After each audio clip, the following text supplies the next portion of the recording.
Welcome to this video review, and today I'm going to speak about Axion 2 XG35. So, as you probably know, this device is made by Pulsar, a company based in Lithuania. It was presented at EVA 2022. We have an EVA report about this device, and now when I field tested it a little bit and so on, got used to it, I decided to make this review. Basically, this device is the successor of XQ models XQ38, and now in 2022 Pulsar decided that in the same housing and basically completely the same external appearance, they offer 4 different devices on the market. So now they are offering the XQ35, XQ-LRF35, XG35 for the first time, and XG35 LRF. So basically this model, which is identical, just that it features additional laser range finding component. Also, it's around 50 grams heavier than the standard device. These devices are a little bit bigger than their Axion XM models.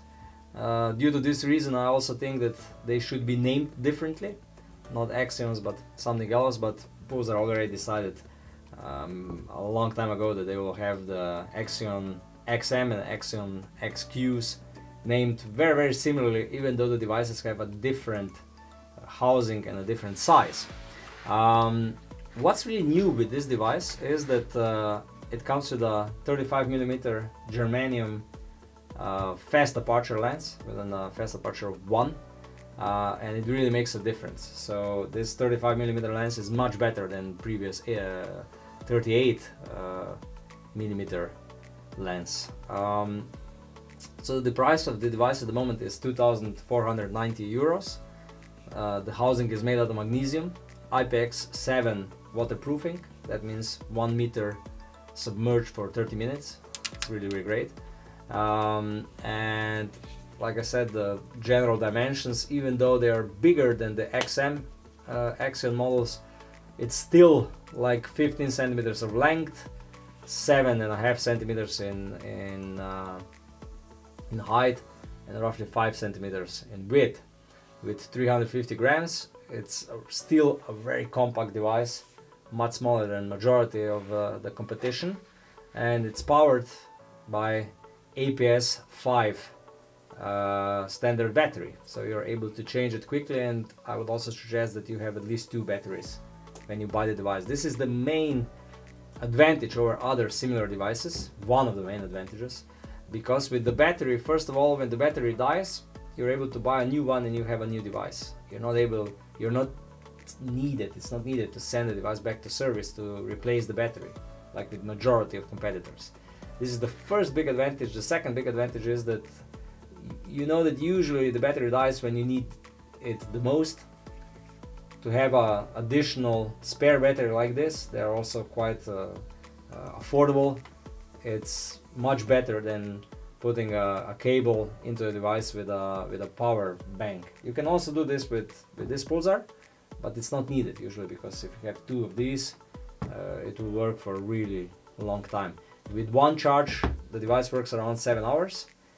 Please check our real battery life tests, where you see how we do this test by our own, so it's not only about the information provided by the manufacturer.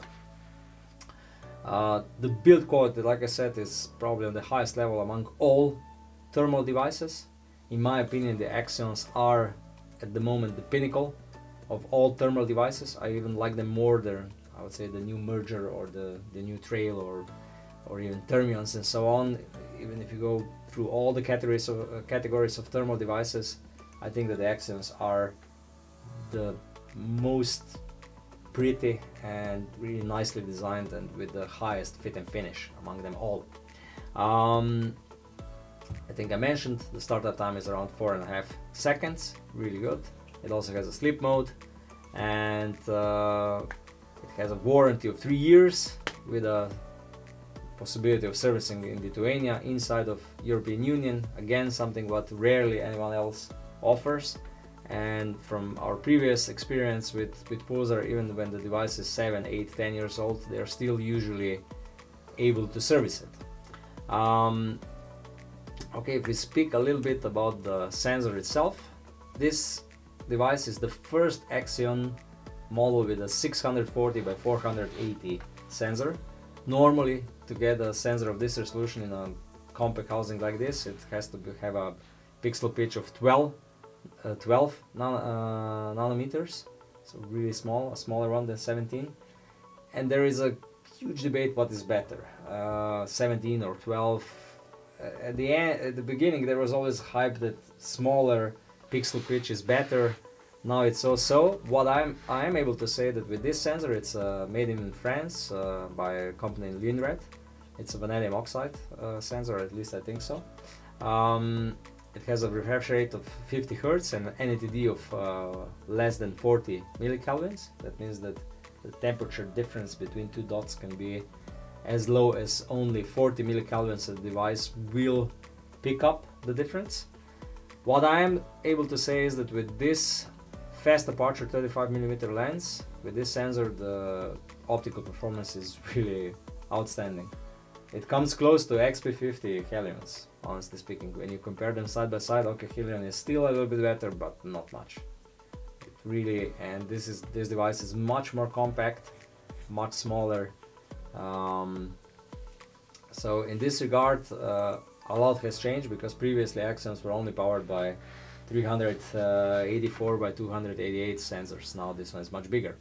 When we talk about the screen, it's basically the same that it was before, so 1024 by 768. It is better than the new XQ models. The new XQ35 models have a smaller sensor. So if we go a little bit back to the optical performance, 2.5 to 20 times magnification, almost 220 meters of field of view, and range of detection is 1750 meters. So only 50 meters less than on Helion's XP50. Even though range of detections, you shouldn't take them too seriously. You have to look through the device to really measure, to judge for yourself about the real optical performance. With an eyepiece, you're able to set the diopter compensation for your eye. On front, on the objective lens, you do the focusing. I think that close focus is almost like 3 meters only or something like that. It's really, really close.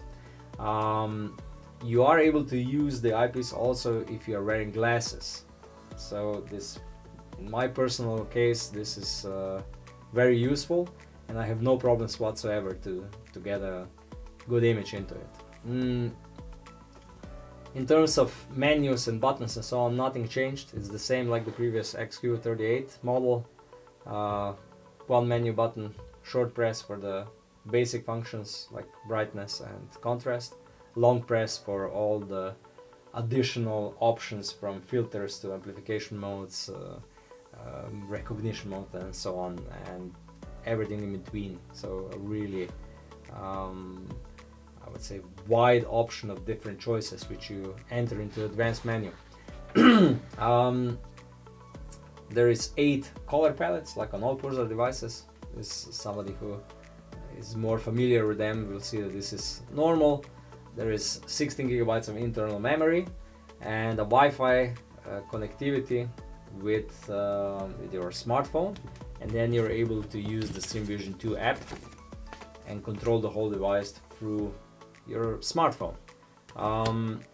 The app is now really improved, even though in my opinion even the previous one was one of the best on the market. Together with the device you're also getting additional cap for an additional battery, the tripod adapter, because honestly speaking here you see is the tripod thread. I will come quite in a couple of minutes. I will come to the part which is probably the most interesting for majority of viewers. This is sweet and sour part, and then the competition.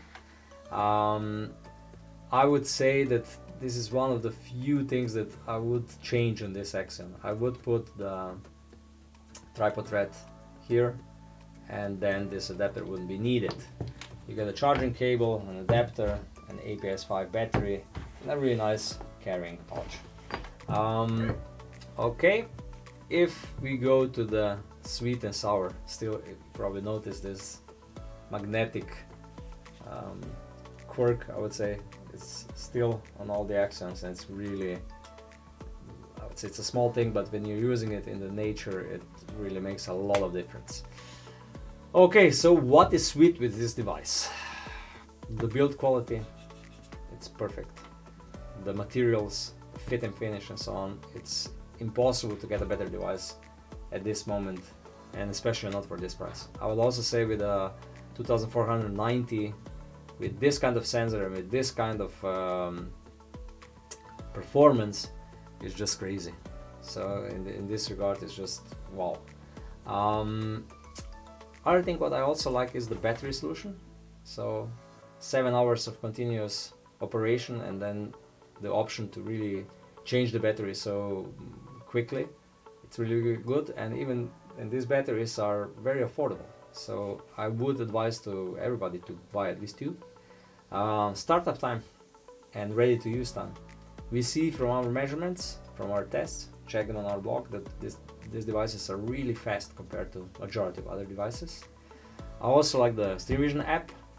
I like the fact that this device is made in Europe, that it has a service department in Europe, and that you are able to count on them. And normally the image quality is just wow, it's just crazy. Okay, so what are the things that I would say could have been done better? Definitely the tripod thread, it should be positioned here, and then no adapter would be needed. What else? Maybe this device with an NATD of 25 millikelvins would be even more breathtaking than this one. So I would say that would be a really good step forward. Apart from that, maybe a dedicated button for taking photos and videos. This would also be something that could improve this device even further, even though it's already very, very good. I forgot to mention before, it also has the power indicator. We're able to see when the device is powered and when it's not, something what some other devices are lacking. Also Pulsar devices, a lot of them are lacking this function, and I think it's really, really useful when you're out in the field. Okay, so what about the competitors? Basically for this price point, there are not many. You have, I think Infrared produces a completely different form factor, not on the same level of build quality, even though image quality can be close. It's, I would say, it's a matter of debate. I would say Hic Micro, how they're called, Gryphon. Not on the same level of build quality, bigger, heavier, and I will also say that optically they are not quite the match for this one, and they're even more expensive. Conotech also does the tracers, but they are only with laser range finding models. Again, much bigger, not in the same league in terms of build quality, and also not in terms of optical quality. So in this regard, I would say Pulsar at this moment is on top of their game. What I also need to mention is that because these devices are so good and because they're so affordable, in majority of places where you're able to buy them, there are waiting lists for them, almost like for Rolex watches. So if you're planning to buy something like this, hurry up, go into a waiting list, and when your device comes, you will get it. I think that this system works almost everywhere in Europe. And you will not regret it, because the device is really, really good, and I would say it's one of the best options at the moment on the market, especially when you consider the price point. So thank you for watching. I hope you found this review useful. If you have any additional questions, please use the comments below, and see you in our next review.